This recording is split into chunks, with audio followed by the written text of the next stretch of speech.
Feliz 2023 para todo mundo e sejam muito bem-vindos ao canal. Afinal, o que somos nós? Esse ano vamos começar um pouco diferente. Nós vamos apresentar para vocês a entrevista da Cris Danois e essa entrevista vai ser dividida em 5 partes. Ela é PhD em Filosofia, Letras e também é artista plástica. Quando ela não tinha nem 2 anos de idade, teve a sua primeira experiência mística. Aos 6, teve uma EQM. Aos 14, teve outra EQM. E ao longo da sua vida, teve muitas experiências que envolviam outras dimensões. Na verdade, ela sempre entendeu o que é fora daqui como sendo uma continuação daqui. Hoje vão ser publicadas 2 partes dessa entrevista. As outras partes vão ser publicadas uma a cada 2 semanas, junto com a entrevista de uma outra pessoa. Para nós é assim, se gostamos de saber o que ela tinha para nos dizer, acreditamos que vocês também vão gostar. Quanto mais informação, melhor, não é? Bom proveito!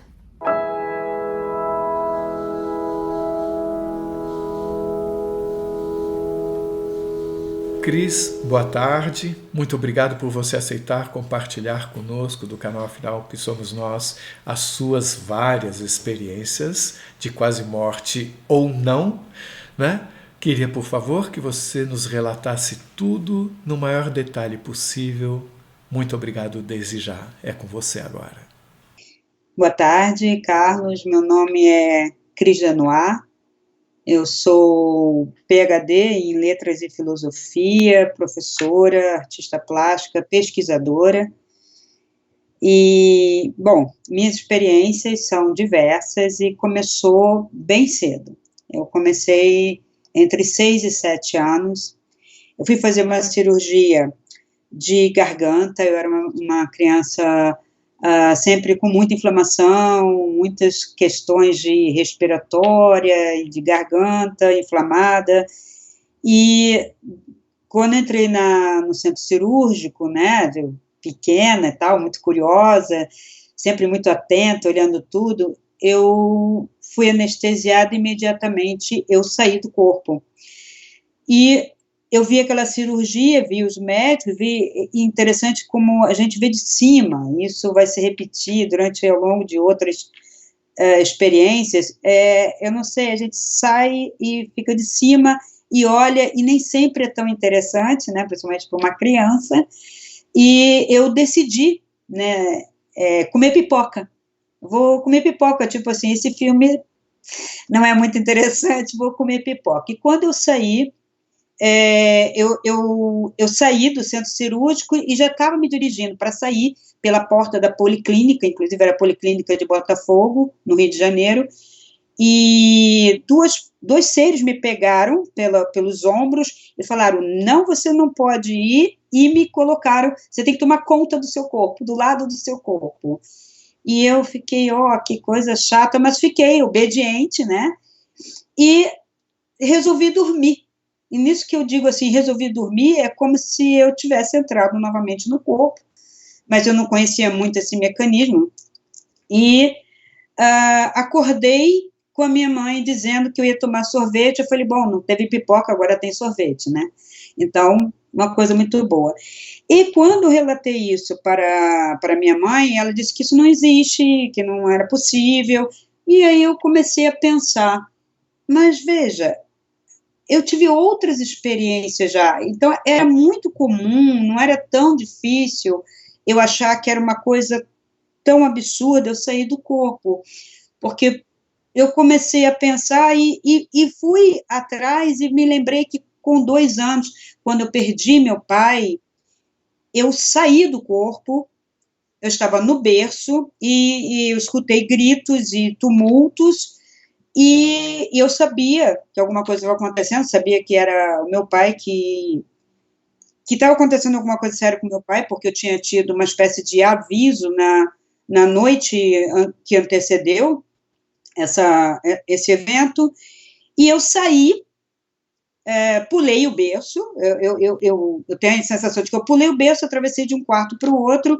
e vi meu pai, vi médico, vi meu tio, vi minha mãe, vi as pessoas da família, e as pessoas, e chora, e aquele nervosismo, aquela coisa de adulto, e eu fiquei observando, e eu vi pessoas que não seriam propriamente vivas daqui, como minha bisavó, eu vi outros seres que eu olhava assim, não pareciam ser vivos, mas eu não tive medo, como se eles fizessem parte daquela cena toda.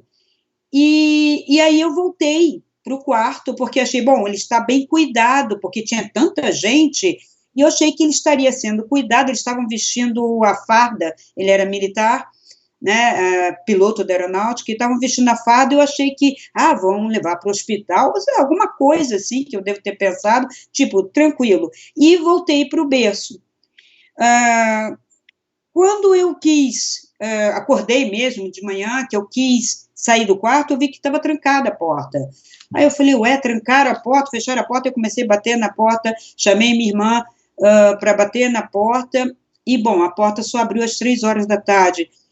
A casa estava vazia, estava tudo assim, meio sombrio e tal, e eu comecei a achar estranho, e eu falei, bom, deve ter levado meu pai para um hospital, para algum lugar, e depois ele vai voltar. E a gente ficou um pouco separado, a gente ficou na casa de minha tia, e quando eu voltei, eu vi que meu pai não voltava mais. Foi aí que eu tive conta de que, bom, ele foi para o lugar onde eu já tinha tido aviso que ele ia, mas para mim, na época, era como se fosse uma continuidade, não havia, assim, uma separação, uma coisa tão gritante, tipo, essa vida é totalmente física e separada de outro tipo de vida. Eu não percebia isso, eu percebia uma continuidade. Por quê?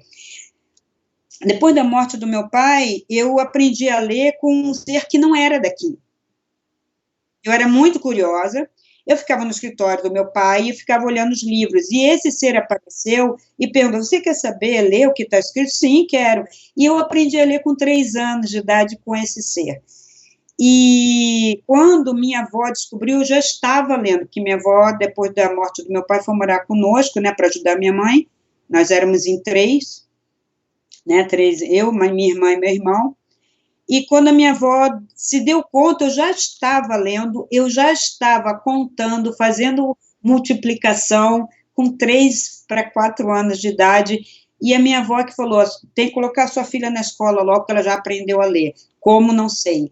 E minha mãe achou que eu estava decorando algumas palavras de propaganda, e minha avó falou assim, pegou o jornal, botou na minha frente, lê para ela, e eu li. Podia não entender tudo, mas eu li, E eu aprendi de uma maneira diferente, eu não aprendi como as crianças aprendem B com A, Bá, eu aprendi em blocos de sentenças. E isso sempre me deu uma leitura muito acelerada, com bloco, eu não consigo ficar eu leio pedaços diretos, assim, porque foi como eu aprendi a ler com esse ser, né? E essa relação com essa dimensão, ela ficou muito presente até 7 para 8 anos, quando, de repente, deu uma parada, e isso me causou um impacto muito grande, como se, a impressão que eu tinha é como se um peso tivesse caído sobre a minha cabeça, e eu tivesse ficado presa dentro de algum lugar, onde eu não tivesse mais um contato nenhum. E aí começaram meus conflitos, porque eu contava essa história, eu queria investigar isso, eu queria ter contato com isso, e a família em volta, as pessoas que negam, não existe, imaginação fértil, e eu tinha esse meu amigo que me ensinou a ler, a contar, a escrever e tudo, eu não via mais, né, eu não tinha contato, e eu queria, porque queria voltar a ter esse contato, né, então, bom, eu tenho que estudar agora e investigar, como é que eu vou procurar isso, porque eu queria.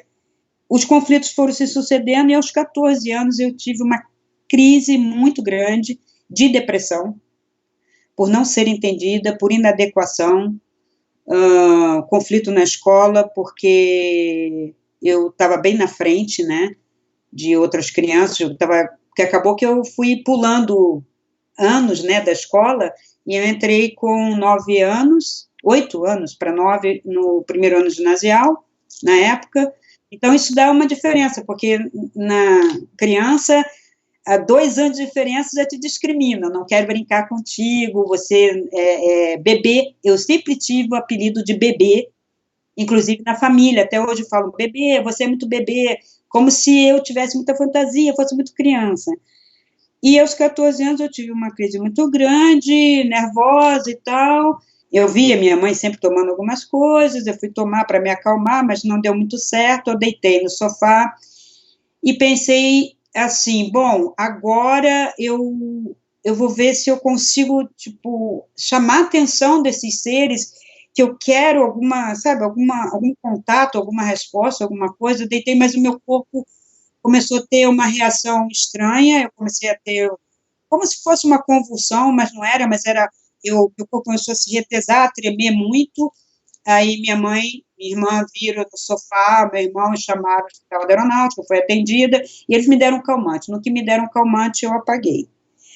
A minha ideia era não, é como se fosse uma grande depressão, o pessoal chama de depressão de adolescente, né, eu não queria mais estar aqui, eu queria estar em outro lugar, e eu realmente não queria. Eu estava muito triste com a vida que eu estava levando. Você tomou muitos remédios? Eu tomei uma certa quantidade de remédios. Quer dizer, o seu objetivo era ir embora daqui mesmo? Sim, porque você escuta que se você toma essas coisas, você acalma tanto, dorme e vai. Como se fosse uma coisa suave, e você vai, e não volta, né? Então, era uma tentativa de, eu vou, não dá, isso aqui é muito difícil, não estou me adaptando, não estou me adequando, e como eu tinha um contato, eu me lembrava daquele contato positivo, a minha ideia era explicar para esses seres que não estava dando certo, que não estava, sabe, fluindo a coisa, que estava muito difícil, que eu tentava explicar as coisas para as pessoas, tudo que eu sabia, e não dava certo. E aí, essa foi uma das experiências mais marcantes e fortes que eu tive, depois uma outra mais adiante, mas nessa idade foi bem marcante, porque quando eu acordei, eu estava no hospital e vi tudo branco, vi enfermeira de branco, vi uma maca, e eles estavam isolando, tinha uma espécie de cortina branca, né, e eu pensei assim, bom, cheguei no céu, cheguei lá onde estão aqueles seres. E aí eu perguntei para a enfermeira, então, eu já estou no céu, eu já deixei a terra? Ela, não, minha filha, você ainda está conosco, não sei o quê, tão bonita. Aí começou a fazer os elogios, eu comecei a chorar, eu não quero ficar aqui, eu quero ir embora. E aí chamaram um médico ou enfermeiro e me injetaram mais alguma coisa que eu não sei o que é. Desde esse dia até eu acordar, passaram-se 8 dias, eu não sei o que aconteceu. Pelo que me relataram, é como se eu tivesse desacordado, mas não foi um caso de coma propriamente, eu não voltava. Eu estava com batimento bom, normal, e o hospital me mandou para casa e disse para minha mãe que era um problema psiquiátrico, que eu voltaria num determinado momento. E eu não regredi, eu simplesmente não estava ali. E a minha mãe, para me alimentar, me deu mamadeira e parece que colocou fralda e tal, porque 8 dias depois, quando eu retornei, eu me espantei de ver a mamadeira, a chupeta na cabeceira de minha mãe, e eu estava de fralda. E eu fiquei, meu Deus, que isso? Porque adolescente. Você teve essa experiência de quase morte depois que você recebeu aquele outro medicamento, que fosse um calmante, e você ficou por 8 dias. 8 dias. Foi o que eles me relataram. Dentro desses 8 dias, quando é que você foi mandada do hospital para casa, mesmo inconsciente? Quantos dias depois? A minha mãe diz que foi 2 dias depois. Eu fui para casa, eles levaram como se fosse assim, um corpo, como se fosse um bebê, só que grande, né, porque eu não falava, eu só chorava, ela dizendo, né, que eu chorava, mas assim, tipo, como se fosse de fome, e fazia as necessidades, mas eu não levantava, não andava, como se fosse um bebê recém-nascido, uma coisa assim. Não abria os olhos. Não abri os olhos. Quando eu abri os olhos pela primeira vez, que olhei, eu estranhei tudo o que estava acontecendo. E eu passei esses dias em outro lugar. Bem, eu sou leigo, mas me causa estranheza a atitude do hospital, né? Também. Eu achei estranho isso, mas, veja, isso numa época em que tinha-se menos cuidado do que se tem hoje. Isso foi em 1974, né? Hospital público, atendimento mais solto, porque nem fui para o Hospital Aeronáutica, minha mãe era professora do município, então eu fui naquele hospital público, Souza Aguiar, que tem no Rio de Janeiro. E na época, o atendimento muito bagunçado. Hoje acho que tem um pouco mais de cuidado, mais atenção, mas na época eu acho que eu não sei que nome eles deram para isso, mas mandaram minha mãe levar para casa. Olha, ela não tem nada, digamos assim, clínico que eu consiga detectar, é psiquiátrico. Minha mãe teria que procurar um psiquiatra, né? E você foi levada de ambulância para casa? Eu não sei, minha mãe não me contou isso, não me contou. Eu sei que ela disse, você não andava, minha irmã confirmou, você não andava, você nem saía dessa cama, você só estava deitada, você só estava, de vez em quando você chorava, você não estava abrindo os olhos, e a gente tinha que trocar você, e eu quase não comia também, eu emagreci muito, porque era uma vez ou outra que eu choraminha que me deram, tipo, uma mamadeira, mas o corpo se alimentou, vamos dizer assim, e eu estava deitada. Quando eu voltei, 8 dias depois que eu acordei no corpo, né, eu estranhei, claro, porque eu estava em outro lugar e daquele momento eu estava ali de novo, né, no corpo, né, e aí fiquei sabendo da história pela minha mãe, pela minha irmã, o que tinha acontecido, da versão delas, que eu tinha ficado desacordada, que elas tinham me alimentado, que elas tinham me trocado, que eu quase não falava, não abria os olhos, elas estavam esperando, digamos, eu voltar, contaram que a recomendação era que eu fosse atendida por um psiquiatra, mas a minha mãe não tinha ainda ido atrás desse psiquiatra, né, que foi alguma recomendação dada pelo médico, e eu estranhei por quê? Porque eu tinha estado num outro lugar muito, muito interessante, muito lindo, muito bom, que era como eu imaginava que deveria ser a vida das pessoas.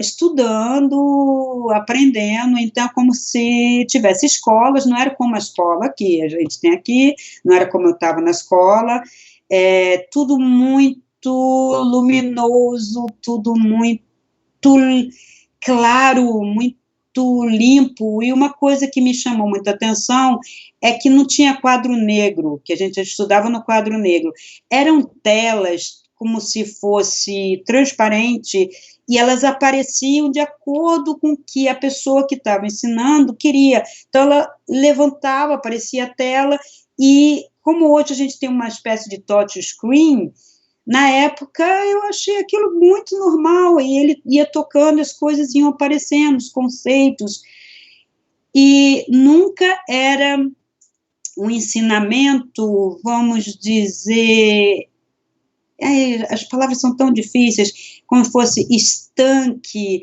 ou separado, aprendia-se uma coisa correlacionada com a outra. Então, se eu via algo biológico, de biologia, estava relacionado com uma química, com uma física e até mesmo com um comportamento, né? Eu aprendi muita coisa de biologia, biofísica, bioquímica, física propriamente dito, porque no meu digamos, científico, eu estava fazendo científico, eu ia fazer medicina. E eu ia para neurocirurgia. Por quê? Porque eu queria investigar o cérebro para saber onde ficava a consciência. E uma das coisas que eu me lembro bem, que eu aprendi, foi sobre DNA, isso faz parte da parte biológica, que falavam de genética, e que o DNA não era uma coisa tão fixa quanto se pensava aqui, que o DNA, ele era como vou dizer, plástico, maleável, não era fixo, não é assim, você nasceu com tudo isso já certinho e tudo isso vai ser. Não, é uma coisa que ia sendo construída ao longo da vida. Então, eles mostravam as diversas influências de pensamento, de clima, de cultura, de informação, e tudo isso ia formando junto esse DNA. E ele não acabava, ele é como se fosse assim, vocês constroem, continuam construindo, e isso é parte da experiência humana. Eu achei aquilo muito normal, veja, eu estava num curso científico e eu cheguei a brigar com a minha prof, quando eu voltei às aulas, com a minha professora de biologia, que ela dizia que o DNA era uma coisa fixa, assim, que determinava tudo. E eu falava, não, não determina. Eu li, né, porque eu não podia dizer onde eu tinha aprendido, que ele não é fixo, só uma parte, e a outra parte a gente vai construindo. Ela, que besteira, não é nada disso. E aí, com essas discussões, eu percebi que muitas das coisas que eu tinha aprendido eu não ia partilhar. Mas tinha um ser em particular que eu estava sempre conversando. Ele tinha um turbante, sentava de pernas cruzadas numa pedra, tinha uma túnica azulada, né? Esse não era assim tão, não parecia assim tão luminoso, mas ele tinha uma espécie de outra luz, é como se fosse uma aura assim mais dourada, uma coisa assim, aquele manto azul com aquele turbante, e eu conversava muito com ele. E ele falava mais de outro aspecto, de aspecto de vida, de bem, do mal, uma espécie de ética, de comportamento, do certo, do errado, falou um pouco de livre-arbítrio. E ele falava que o conceito que a maior parte dos seres humanos estavam utilizando de livre-arbítrio não era adequado, que estava faltando o conceito de arbítrio. Isso eu me lembro bem. Ele fala, vocês exercem uma livre escolha, mas não um livre-arbítrio. E a escolha não vê consequências, o arbítrio sim. Bom, interessante isso, né? Porque a escolha é do gosto, é da vontade, o arbítrio, você pensa, é mental. Tem consequências, você vai ver as consequências sempre. E eu, quando voltei, isso tudo ficava muito na minha cabeça, veja, eu não cheguei nem nunca a escrever, mas eu me direcionei para uma outra área do conhecimento, apesar de que eu terminei todo científico, mas a orientação que eu recebia é que eu não ia gostar do curso de medicina, como ele era, e que eu teria que investigar por outros campos do conhecimento. E que um dos campos que me direcionaram era a linguagem. Que a linguagem era uma das coisas muito importantes, porque ela precisa de uma ampliação, de conceitos mais ampliados, de mexer com a linguagem, para que se pudesse dizer exatamente o que se quer. Então você chegou lá com a lembrança total do que você estava fazendo aqui? Sim, perfeitamente. Estou fazendo curso, vou fazer médio, não era isso? Não, não era isso. Não é isso que você tem que fazer. Ou seja, isso está de acordo com o que você explicou da intercomunicabilidade dos dois universos. Simplesmente você estava lá como estava aqui antes. Estava lá como estava aqui, exatamente. Só que a dimensão é diferente, o tempo passa diferente, o espaço é diferente, essa noção de espaço. É algo muito plástico, parece transparente, porque tem muita luminosidade, mas é como se tivesse compartimentos, mas eles não são parede, né, que você não vê do outro lado, você vê tudo, né, então, as salas são como se fossem intercomunicantes, você vê gente entrando, saindo, você sabe que as pessoas estão estudando, e você tem uma sensação de que você está tendo sua mente sendo preenchida, ampliando de conhecimento, de saber, é uma sensação muito boa, e de pertencimento a todo aquele conhecimento, aquele saber, como se você tivesse que estar relembrando aquilo tudo para alguma coisa. é sempre uma finalidade, um propósito. Foi daí que eu perguntei do meu propósito, vou fazer medicina, né? Não, você vai estudar linguagem com ciência. Como, né? Eu nunca tinha ouvido falar disso aqui. Como estudar isso, né? E uma das coisas que também me indicaram, sempre se dedique a uma arte, porque a arte ajuda você a ter mais contato com o teu lado transcendente e menos físico, menos essa personalidade que a gente coloca, né, mais física, que o pessoal chama muito egóica, né, esse nome eu vim cunhar depois, né, mas na época eu entendi o que era, mas muitas coisas que eu entendi, eu levei um certo tempo para poder dizer, talvez porque eu fui fazer linguagem, fui fazer letras, para poder entender, ler mais, e quando eu fiz letras também eu vi que precisava de um pouco de filosofia, para entender mais e poder expressar melhor o conhecimento, que eu tinha já adquirido, né, e que ele permaneceu, porque depois dessa experiência, vez por outra, eu estava em contato com esses seres. Quando você se viu nesse lugar, como é que foi isso? Você dormiu aqui e de repente você já estava lá, você teve túnel, você teve um percurso, você foi recebida por alguém, porque a primeira coisa que você falou é que você estava numa escola. Mas entre você sair daqui e chegar naquela sala de aula, o que aconteceu? Bom, o que eu me lembro, não vi túnel, não, é como se eu tivesse sido reportada de uma realidade para outra, direto. E lá, é como se acordei já vendo pessoas, o ser que tinha me ensinado a ler, ele estava presente lá, e ele me recebeu, sorridente, venha, é tipo assim, então, vou continuar todo o ensinamento, eu já conhecia ele. E outra coisa, você vê pessoas que você diz, eu conheço, mas você não sabe dizer o nome, nem de onde você conhece. Então, todo mundo era muito conhecido, não tinha, eu não via pessoas estranhas. Esse ser que ensinava você aqui, quando você tinha 3 anos, ele te recebeu lá. Porém, quando você estava na sala de aula, essas outras pessoas não olhavam para você, olha, você por aqui? Não, é como se fosse normal você estar lá. Exatamente, como se fosse normal, né? E eu achei que a maior parte das pessoas que estavam ali estavam na mesma condição que eu, estudando, e que tivessem tido um corpo, tivessem vida. Eu não vi uma diferença. E como que eram essas pessoas? Eram como você, humanas? Sim, humanas. Eu não vi nada de estranho nem extraordinário que me chamasse a atenção.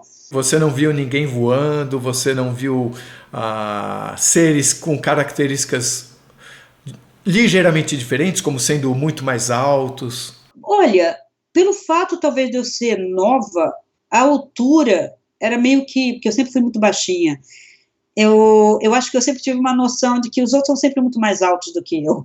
Então, assim, uma altura extraordinária eu não vi, mas mais altos do que eu era comum, porque eu via seres um pouco mais altos, da minha altura, então isso não me causava um estranhamento, porque não era tão mais alto, mas eram altos.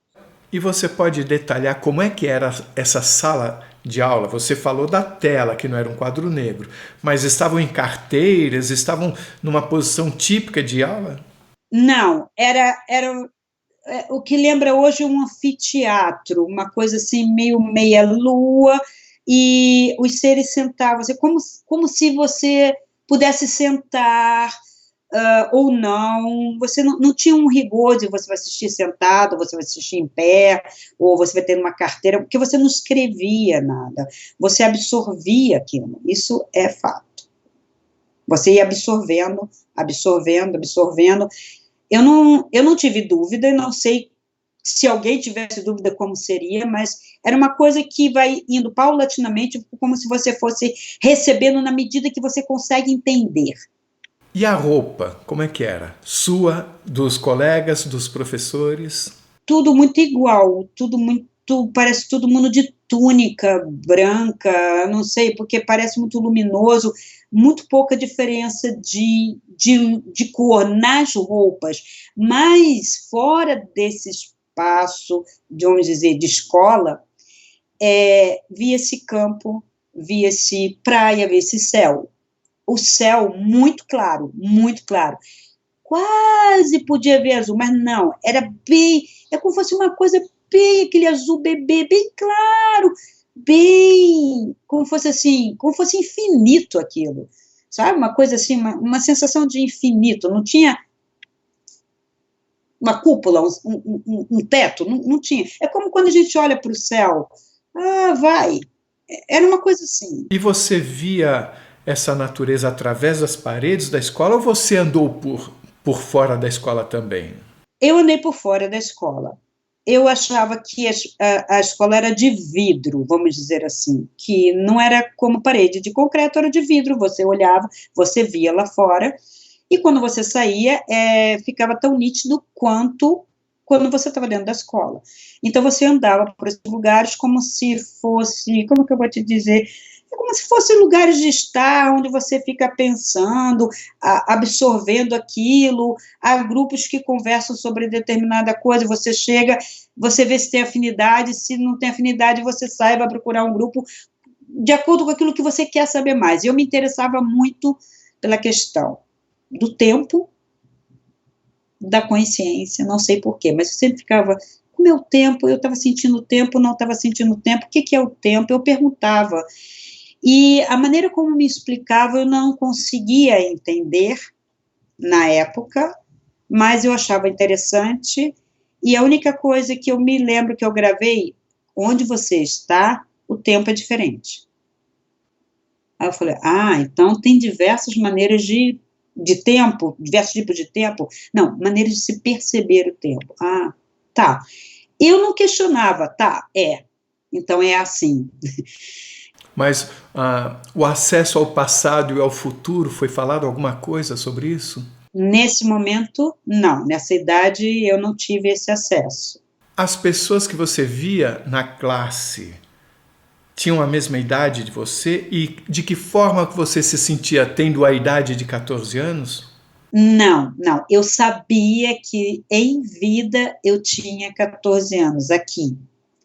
Eu não sabia ainda se eu ia voltar, mas que eu tinha deixado um corpo de 14 anos. As idades, elas que eu vi se assemelhavam. Eu não vi ninguém muito idoso, não vi idoso, também não vi crianças propriamente dita. É como se fossem jovens. Eu não me via tão jovem, mas também não tão, vamos dizer, adulta, né? É como se fosse uma idade intermediária. Como que eu vou dizer? É um senso de responsabilidade, uma certa maturidade que eu não sabia, eu não achava que eu tinha aqui. É como se eu não conseguisse ter aqui o que eu tinha lá. Você se sentia acompanhada o tempo todo? Sim, acompanhada, sempre. Andando sozinha, não, mas sempre com alguém. Como é que eu vou dizer? Como se fossem padrinhos, mentores, alguma coisa assim. Você não via quem era? Não. Assim, esses que acompanham, você tem uma sensação de estar sendo acompanhada, eu não olhava para ver quem era. Eu vi os outros, especificamente esse ser que eu te falei, que tinha um turbante e tal, eu conversava com ele em particular, mas era um outro lugar. Eu ia para esse lugar. É um lugar que tinha uma praia. Como é que era essa praia? Tinha onda? O mar não tinha ondas, era um mar azul, quase uma lagoa. Agora você falando, eu achei que era praia, talvez pela experiência de ver areiazinha branca, né? Tinha pedras e uma vegetação, tipo uma colina, não muito alta, uma colina assim leve, e eu vi aquela coisa que batia assim, parecia um mar tranquilo, azul, mas bem claro, como se fosse aquela coisa que a gente vê paradisíaca aqui do Caribe, não sei, aquelas águas bem claras, e eu sabia que eu indo nessa praia eu ia encontrar com esse ser com quem eu conversava que eu achava coisas mais profundas. Eu achava, é mais profundo que ele diz, tem mais conteúdo que eu quero saber, porque falava do ser. Então, como eu falei para você, falava do bem, do mal, do comportamento, do livre-arbítrio, essa coisa da diferença entre livre-arbítrio e livre-escolha, que ele me explicou, que aqui as pessoas estavam confundindo os conceitos, que estavam usando mais a questão da escolha pelo gosto e não o arbítrio pelo mental, das consequências, e por isso essa confusão. E eu falava, então, se eu voltar, porque eu não sabia se eu ia voltar naquele instante, ou voltar numa outra vida depois, porque essa noção eu já tinha, de uma continuidade de vidas, embora não tivesse visto nenhuma vida minha passada, não me mostraram nada disso. Naquele momento, eu só tinha, era sempre uma noção, sabe, uma coisa interna, como se você dentro soubesse, essa minha vida agora, vou voltar, não vou voltar, e quando ele disse que eu teria que voltar para dar continuidade a um propósito, não é missão, um propósito, que eu mesmo tinha, vamos dizer, não é acertado, mas concordado, ou querido mesmo realizar, como nessa experiência física, eu me lembro que eu me entristeci, mas, ao mesmo tempo, essa coisa do propósito me deu um gás para voltar, para aceitar esse retorno, que foi quando eu cheguei aqui, e minha mãe me contou, então, dos 8 dias que eu tinha ficado, então, desacordada. Como é que foi a sua volta, saindo de lá? Você percebeu, ok, tchau, pessoal, tô indo? Não, é um espaço como quando a gente dorme, que você acorda e diz, eu dormi, mas você não sabe como você acordou, né? Então, nesse momento, foi bem assim. Então, da mesma maneira como eu dormi e acordei em outro lugar, como se fosse um sonho, mas não era, porque era muito real e tinha muitos detalhes, e tinha muita coisa. Eu fiquei pensando sobre isso durante muito tempo. Eu não conseguia escrever, eu falava um pouco, mas não dizia onde eu tinha ouvido falar, nem aprendido. Então, foi assim, acordei. Qual a última coisa que você se lembra de lá? Da minha despedida desse ser. Como é que foi? Eu abracei ele, eu chorei, parecia que eu chorava um pouco, mas ele falava, toda vez que você tiver vontade de chorar, que você tiver com alguma tristeza, lembra do céu azul, porque o manto dele era azul. E ele dizia, se você olhar para o azul, você lembra de mim, eu estarei contigo. E aquilo me foi um conforto muito grande. Então você sabia que você ia voltar, naquele momento? Sim, naquele momento eu sabia. Foi a despedida, eu sabia. Mas era difícil, né, porque com tudo aquilo, como que eu ia voltar para o corpo? Você sentia que aquele local era familiar para você? Como se você já tivesse estado lá antes? Sim. É como se fosse minha casa, o meu local, assim, o meu espaço, não vou dizer nem país, né, porque eu acho que o país até é pouco, mas é como se fosse a minha casa. Você diria que você estava em outra dimensão, em outro planeta? No momento, eu achava outra dimensão mesmo, era essa ideia que eu tinha, como outra dimensão, não outro planeta, eu nunca me senti noutro planeta. Você nunca se sentiu fora do planeta Terra? Não naquela idade. Eu vim ter uma experiência depois, com relação a isso. Mas naquela idade, assim, não, é como se fosse da Terra mesmo. Você falou que esse ser que falava sobre a consciência para você, ele parecia ter uma luz não tão grande quanto aqueles outros que falavam na escola. Eu entendi errado? Não, é que a luz dele era um dourado por cima, não era aquela coisa branca, muito luz branca, né? E esse dourado e esse azulado da túnica tirava um pouco desse branco, né? Era luminoso, mas ele tinha essa túnica azul e esse dourado, o turbante era branco, mas é como se tivesse, sabe, como fosse uma coisa dourada assim na cabeça, um círculo dourado, não sei, era mais ou menos assim. Você sentia naquele local uma estrutura organizada? Ou seja, era tudo organizado? Ah, sim, lá era, por exemplo, como nessa época a gente estava em plena ditadura e no Colégio Pedro II era tudo muito organizado, que era onde eu estudava, mas era mais organizado, entende? E não se questionava essas organizações, era assim, e funcionava, e dava um bem-estar de que a coisa era progressiva, a obediência não é autoritária, você não obedece para um autoritarismo, é uma espécie de um poder de autoridade mesmo, que vem do conhecimento, da estrutura. Então, é muito bom, você se sente muito bem. A coisa funciona, vamos dizer assim, lá, funciona. Você se lembra de alguma interação com os outros alunos? Sim, sim. De trocar ideias sobre aquilo que estava sendo falado, como tinha se entendido. E cada um dava, vamos dizer, uma explicação que eu achava diferente da minha, mas não contraditória, como se fosse uma outra visão. Como que eu vou te dar um exemplo disso? Mas naquele momento você sabia que você existia simultaneamente aqui, com um corpo. Esses outros alunos estariam também em situações similares? Eu pensava que sim, a impressão que eu tinha é que sim, que estavam também com o corpo aqui e lá também estudando e aprendendo.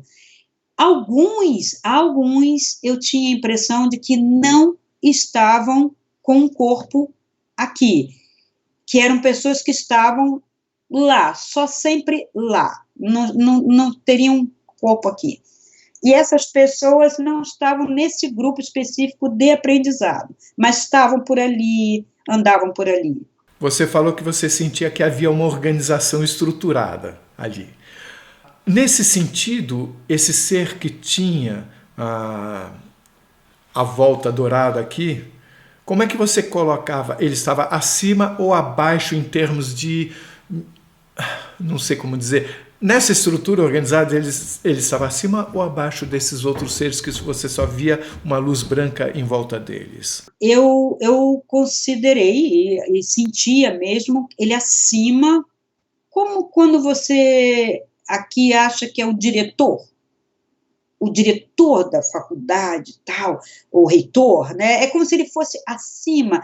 Eu chamava de mestre, porque eu achava que ele era mais mestre do que aqueles que me ensinavam, que eles eram mais próximos. E esses que ensinavam, eles tinham a luz em volta deles ou a pele era luminosa também? É tudo muito luminoso, né? Não tem essa aparência assim, então não é uma luz em volta, da própria, acho que do próprio corpo deles. Nossa, que eu também devia estar assim. Eu tinha uma sensação de ter um corpo semelhante ao deles, mais sutil, mais leve, porque você sentia essa leveza no deslocar, vamos dizer assim. Não sei se era um espaço, mas um deslocamento tem, né? Mas você sentia que você tinha algum tipo de corpo? Um corpo, sim, eu tinha algum tipo de corpo mais leve. Eu não sentia dor, não sentia peso, não sentia, mas a gente se mexia e às vezes você vê, como você vê aqui, sua mão e tal, e era semelhante a dos outros, que você vê mais os outros do que se vê, eu não tenho um espelho lá para ver. Mas não era transparente ou translúcida a imagem? Não, é como se fosse, como que eu vou falar para você? Plástico, vidro, uma coisa assim, tem uma certa consistência, plasma, alguma coisa assim, eu não sei o nome, eu não consigo dar um nome, mas é assim. E se falava ou era tudo mental? Não tinha essa fala, realmente. Era telepático, ninguém nunca abriu a boca. Você, quando estava lá, você se sentiu, isso é uma coisa que alguns falam, ou muitos falam, quando você se viu lá, você se viu imediatamente possuidora de um conhecimento maior? Não, eu acho que esse conhecimento, como eu falei para você, foi sendo relembrado ele pertencia a mim, mas eu precisava lembrar, porque tanto é que tinham as aulas. Eu lembrava, não tinha dificuldade, mas não todo o conhecimento.